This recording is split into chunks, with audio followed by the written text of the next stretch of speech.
Suspense. Autolite and its 60,000 dealers and service stations bring you radio's outstanding theater of thrills. Starring tonight, Mr. James Cagney in Anton Leader's production of No Escape. A tale well calculated to keep you in suspense. The only thing I can do now is tell you how it happened, without any bunk. I don't care what you've heard or read about me. I'm not a devil or a mad dog. I don't know what people think happens to a fella. Do they think all of a sudden I turned into stone? I'm no different than anybody else. If I don't eat, I get hungry. If I cut myself shaving, I bleed. I'm just like the next guy, and that's the whole idea. It happened to me, sure, but it would have happened to anybody. It could have happened to you.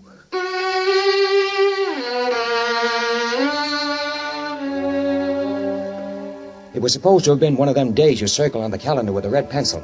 You see, with a little town like ours, 23 miles from the big city, right on the main highway, we get the speed artists going both ways. Yeah, and every couple of days they manage to leave something behind to remember them by. Like a kid with a broken back or, well, you get the idea. So a couple of years ago, the Chamber of Commerce started a safety campaign to name the safest driver of the year. Something to kind of keep the guys on their toes. And this year, the fellow they chose for the award was yours truly. And tonight was the big doings with a few well-chosen words from me, a lad who was a public speaker, was a wonderful bus driver. I got to the house a little after 6. Teddy, my kid brother, was just leaving. Hiya, big shot. Hello. Ladies and gentlemen, in this corner, the world's champion driver. That's me, all right. Hey, that's a swell picture of you in the paper. You don't look so bad for an older man. Right, or I'll beat your ears in. Say, Eve called to say you should wear your blue suit and try to look human. That I would like to see. Me too. Sorry, I can't wait, though. I'm late for a date. I'll see you in the morning, and you can tell me how you slayed. All right, Ted. So long. I gave myself the works. Shower, shave, the blue suit, like the lady said. Eve looked after me like I was at least 5 years old. Well, I didn't mind a bit. Ever since Ma died in 42, I'd kept the house going for Teddy, because a kid needs something like that. But he was getting out of school in June, and then maybe Eve and I... Well, it was nice thinking about it. So nice that I guess I forgot all about the time that was passing. Yeah? Look, slow motion, you should be halfway over here by now. Okay, Eve, honey. Got the speech ready? Yes, but if you don't get moving, you'll be making that speech to a bunch of empty chairs and dirty plates. Yes, Mama. Be right over.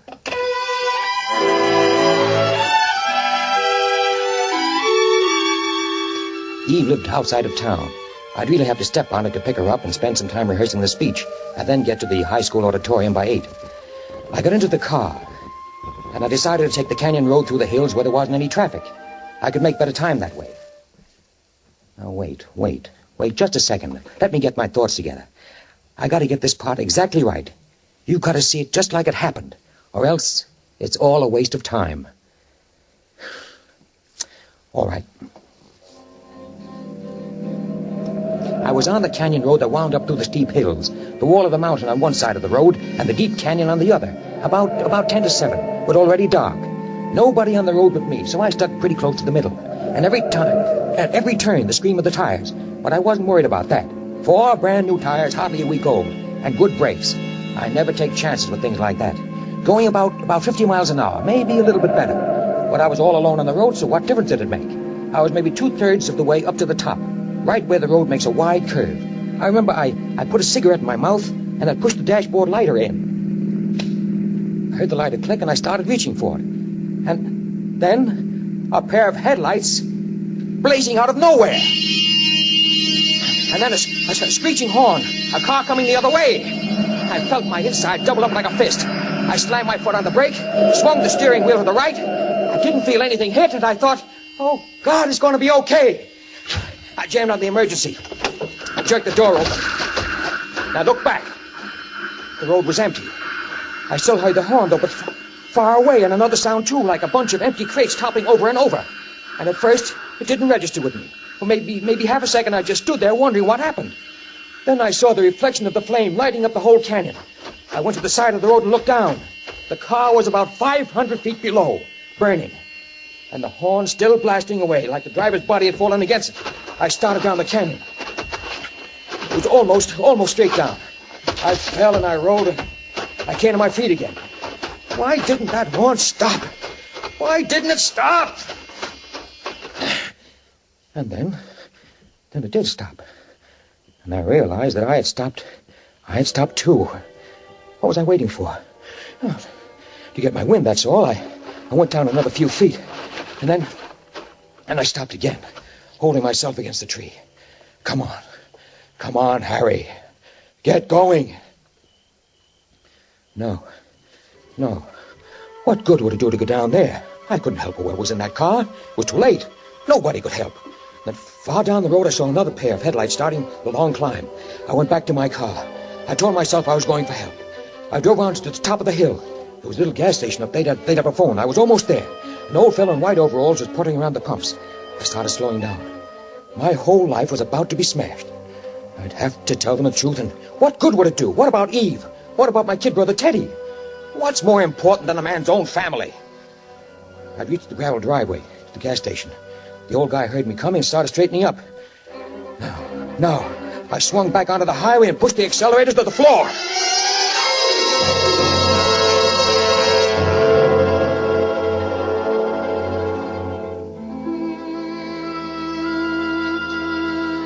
I got to Eve's house a little before 7:30. It was funny. I thought I was okay until I reached for the door handle. And then my fingers seemed to go dead, and my heart started going a mile a minute. Harry? Is that you? That's me. I'm sorry I'm late, Eve. Well, where in heaven's name have you been? Honestly, if you aren't the most aggravating... Harry Graham. What? Huh? Look at you. You look like you've been run through a threshing machine. Yeah, I know. Let's go in and out. I'll clean up a little. Well, what in the world happened? I had a flat tire. I had to change it on the road. Flat tire? Oh, fine. All right, wait right here. I'll get the whisk broom. Of all things to happen tonight. All right. Happened. Lay off, will you? Harry. Oh, I'm sorry. Well, don't just stand there. While I'm doing this, take your comb out and start combing your hair. Took my comb out and turned toward the hall mirror. Funny. I didn't look any different than yesterday or the day before that. I was still Harry Graham. After he finished with me, we went back to the car. Get in. I tell you what, you're so upset anyhow. Why don't you let me drive into town? Okay, if you want to. See, now, I turn left at the next block, don't I, for the Canyon Road? Canyon Road? Yes, we can save some time going that way. No. Huh? No, I don't want to go to Canyon Road. I want you to go the regular way. Well, we're going to be late. Do what I tell you. I'll drive the car myself. But, Harry, we always... Do what I tell you, Eve. All right. I'd have to bite my head off. What have you got against Canyon Road? It's too dangerous at night. Well, all I've got to say is that when they picked you for the safest driver of the year, Harry Graham, they really hit the jackpot. We got to the high school auditorium just a couple of minutes late. But as it turned out, we weren't the only ones late. When we got to the main table, I saw that the chair next to mine was empty. Police Chief Blake, who was supposed to introduce me for my speech, hadn't showed up yet. Then when the dinner was ended, Chief Blake came through the door, and he looked awful. He went over to the chairman of the meeting and whispered something, pointing at me. And then he started for me, and I thought my heart would quit beating. I was looking for a way to escape, maybe when... Hello, Harry. Oh, hello, Chief. Hello. Folks, please. I'm sorry I'm so late. I've just come from Canyon Road. Another terrible accident. Car went over the canyon. 4 people killed and burned. We still haven't gotten them out of the wreckage. It looks like they were forced off the road. Another dirty hit-and-run case. My boys are up there now looking for traces of this other car. I don't have to tell you that we're going to keep on looking till we find out who it was. That's why I had one of my boys bring me back to town here to this meeting tonight. Because now it's even more important to let a fellow like our friend Harry Graham here know we appreciate his good work and wish to the saints there were more like him. Yes, after what I just saw on Canyon Road, I'm really proud of Harry Graham.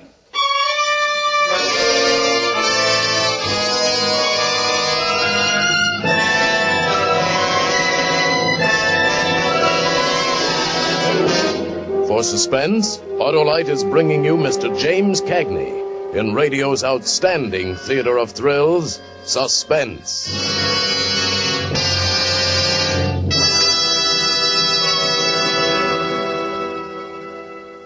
Hap, this show hits with the zing of a set of Autolite resistor spark plugs. It gets me right between the optics. Arlo, I've been doing a little research. Yes? The frigid facts on faulty driving should dispel the optical illusions of any automobile driver foolish enough to relax his vigilance for one single moment. Every 30 seconds, a man, woman, or child is injured on our streets or highways. This year, 32,300 people are doomed to death. By Cornelius Hap, I never stopped to realize. You know, Harlow, it takes 10 seconds and 336 feet to stop a car traveling at 60 miles an hour. That's why brains are more important than brakes.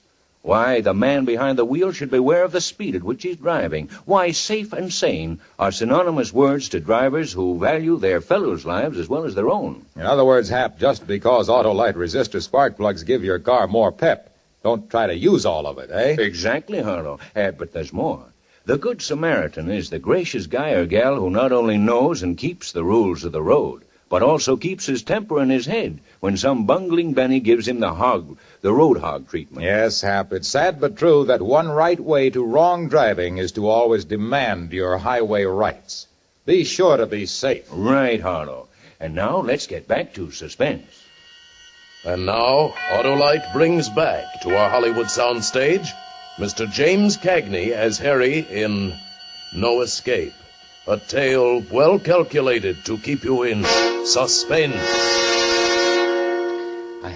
I had to keep my eyes on the table. I couldn't even look at the chief as he stood there praising me.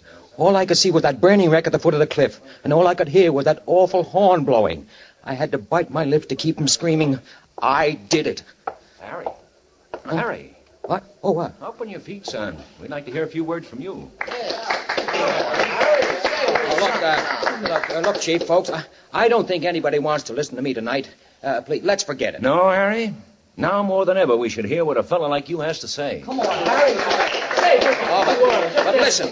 Go on, Harry. Oh, well, all right.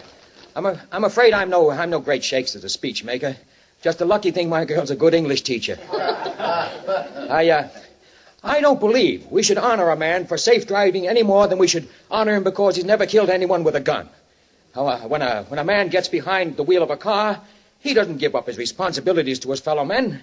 No one can escape the responsibility of being his brother's keeper, and that goes for. Harry, what's Listen wrong? to me. How can I stand up here and read a speech after what Chief Blake just told us? No, I can't do it. I'm sorry. I can't do it. I guess Harry's right after all, folks. I guess maybe we just better call the meeting off. I know I've got to get back to Canyon Road as soon as I can.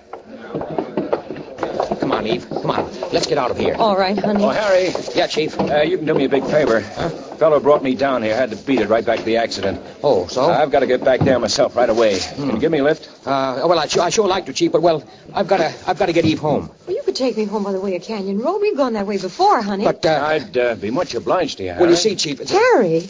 Okay, let's go. It's too bad the meeting had to end like this. But I have a hunch you feel like I do, Harry. Like you can't sit still till you find the rat who killed those people. Well, I promise you this, Harry. Whoever he is, we'll get him.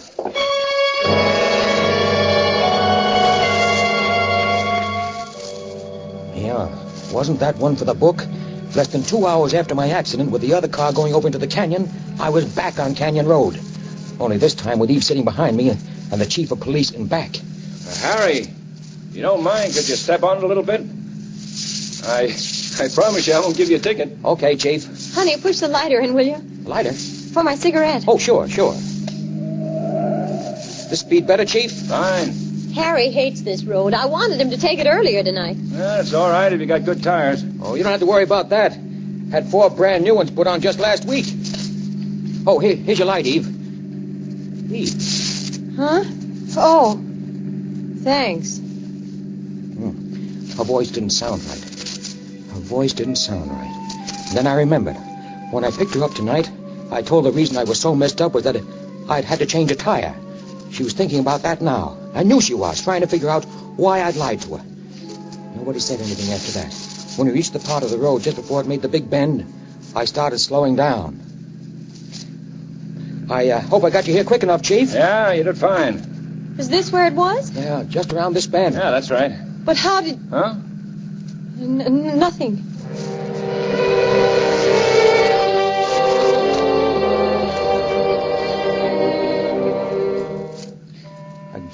Again, I'd said the wrong thing. What was the matter with me? How was I supposed to know that accident was around the bend? I was cutting my own throat, but now I'd made the turn, and there was the red flash burning on the road, and a big crash truck at the edge of the canyon, and police cars blocking the highway. Just pull over the side, Harry. Okay. Now they're coming down there, Fraser. Oh, hello, Chief. You ready to start bringing them up soon? That's a walkie-talkie he's working with? Yeah. Keeps contact with the men down the canyon. Say, Harry, why don't you come along with me and really see how we work here? Oh, thanks, but I've got to get Yvonne home. The school teacher's got to get up early. Isn't that right, baby? I don't mind waiting if you'd like to stay. Huh? Yeah, come along, Harry. But, I don't mind waiting, Harry. Now it was me against all of them. Oh, I was sick about that car down there in the canyon, those 4 bodies inside. But, well, nothing could change that now. And I was fighting for my own life. And they wouldn't break me down. I stood with my foot on the bumper, and Chief Blake leaning against the fender of my car while his boys gave their reports about the hit-and-run car. And it didn't bother me a bit. 2 of them told about the plaster cast they'd made of a tire mark they found on the road. Does it help you any, Chief? Not much, Harry. New tire. A lot of people have new tires. You, for instance. Yeah. And I kicked my new front tire for them, kicked it hard. They brought over an old fellow in white overalls. The guy in the service station where I'd almost turned in to report the accident. The chief asked him if he thought the car he'd seen was a hit and run. It must have been just about that time, you know, and the way this fella skedoodled away for no reason at all. I don't know what kind of a car it was, though. A black sedan, I'd say. Like this one, maybe? Well, might be that. But there's too dark to be sure. Well, first thing tomorrow, I'm going to get myself a green convertible. And everybody got a good laugh out of that, but I would have to be careful. Mustn't go too far. It was me against all of them, and I felt the kind of excitement that a guy might get from walking a tightrope. Thinking back now, sure seems screwy, but that's how I felt. And maybe that is the worst thing that happens to a guy in my spot. The way it turns you into a wild animal against the world.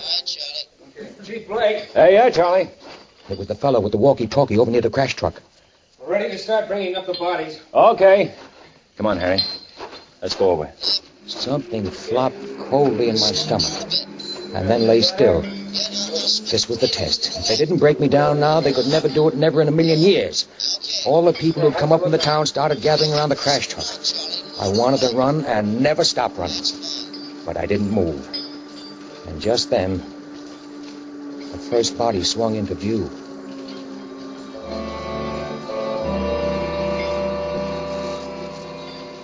And you could hear everyone in the crowd suck in his breath.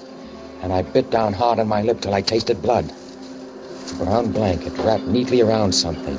And then the bundle rested on the ground. And everyone seemed to edge away from it like it could hurt them. And the cable went down into the valley again. And then there was a second bundle. And then there was a third. And then a fourth. And over like a drum beat, like a prayer, I told myself they wouldn't break me down. And then someone pushed forward from the crowd. Joe Mandel, the little tailor. He seemed shy and embarrassed, as though he had no business being here. Chief Blake. Huh? Oh, yeah, Joe. Well, my boy, Philip, he didn't come home for supper tonight, and I... You want to look? Well, you know how a woman is. Rose will feel better if I tell her, okay, I looked, and it wasn't... Well, you know. All right, Joe. Doesn't hurt none. Thank you.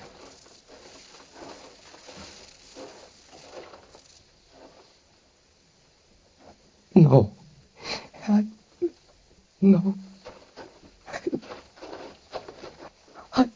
I'd better go back to my Rose. Sorry, Joe. Wait a minute. Yes? Do you know who Phil was going to be with tonight? His best friend was Mike Roebuck. They were always together. The Goldust twins, everybody called them. Thanks, Joe. Excuse me, Chief. I must go to Rose now. Fraser! Yes, Chief. Get back to town. Go with the Roebucks. Don't tell them anything is wrong. Just see if Mike's home. Okay.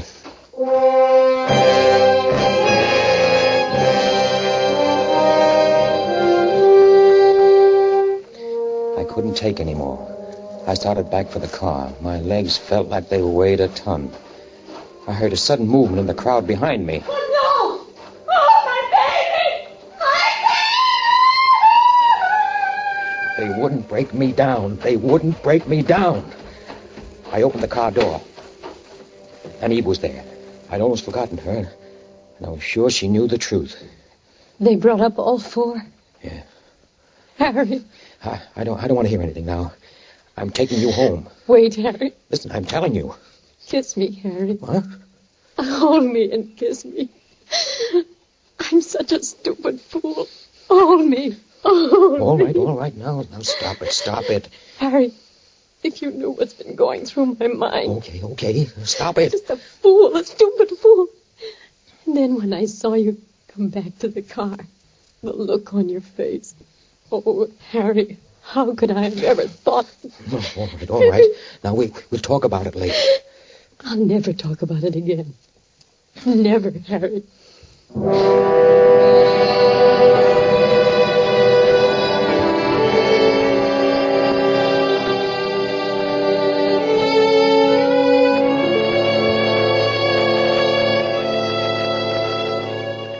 So, it was all over with.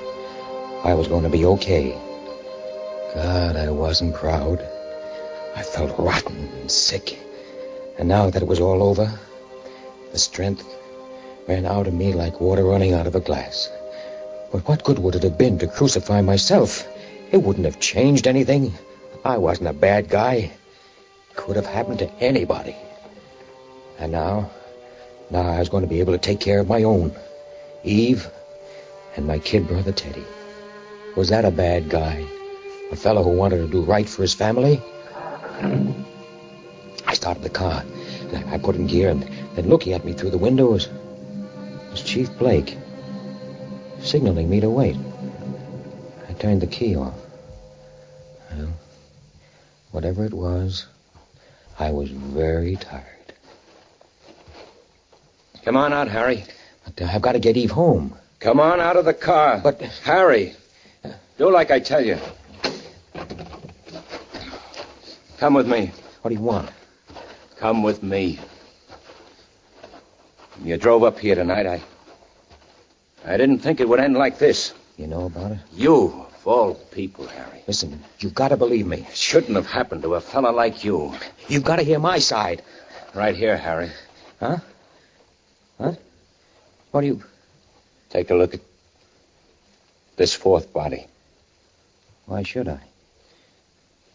Pull the blanket back, Harry. Oh, no. No. Teddy. Teddy!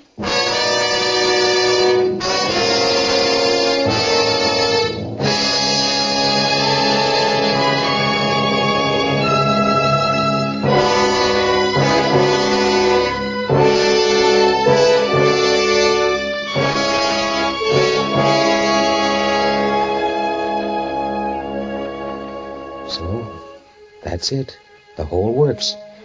I don't care what you heard or read in the papers. That's the story, just like it happened. No bunk. And thinking back, I guess I kind of hit the nail on the head in that speech that I made that night. You know, that part about no man can ever escape the responsibility of being his brother's keeper.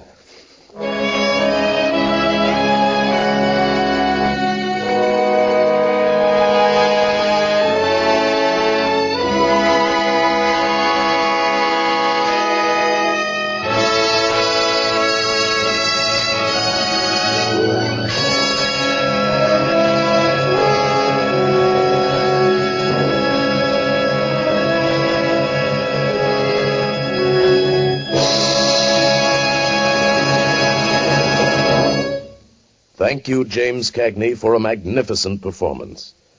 Mr. Cagney will return in just a moment. Well, Hap, after that performance of Jimmy Cagney's and your heartfelt expressions on the rights and wrongs of the driving man, it's hard to switch the conversation to Autolite resistor spark plugs. Well, Harlow, I'm sure you'll find a way. Yes, I think I'll just say, friends, switch to a set of Autolite resistor spark plugs just as quickly as you can swing into a service station. When you replace your narrow gap spark plugs with wide gap Autolite resistor spark plugs, your car will idle smoother, give you better luck with lean gas mixtures, actually save you gas dollars. What's more, Autolite resistor spark plugs cut down spark plug interference with radio and television reception. Switch to Autolite resistor spark plugs today. And remember, Autolite means spark plug. Ignition-engineered resistor spark plug. Autolite means batteries. Stay full batteries. Autolite means ignition system. The lifeline of your car.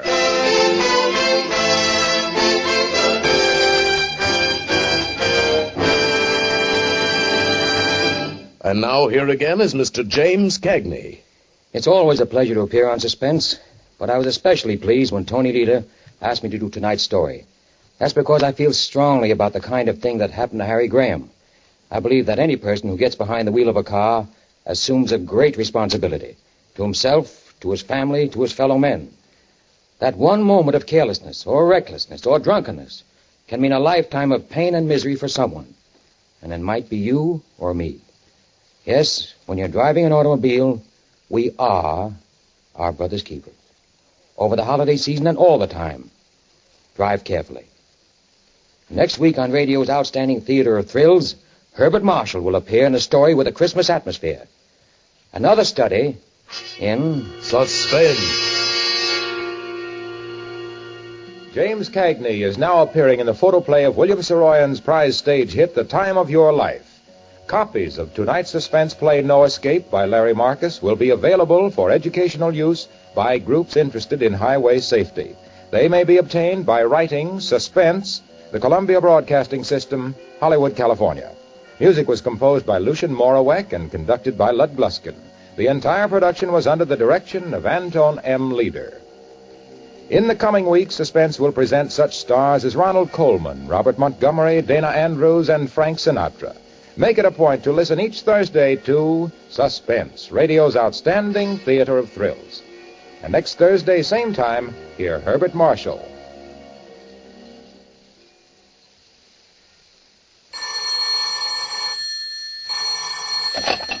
This is the Autolite Suspense Show.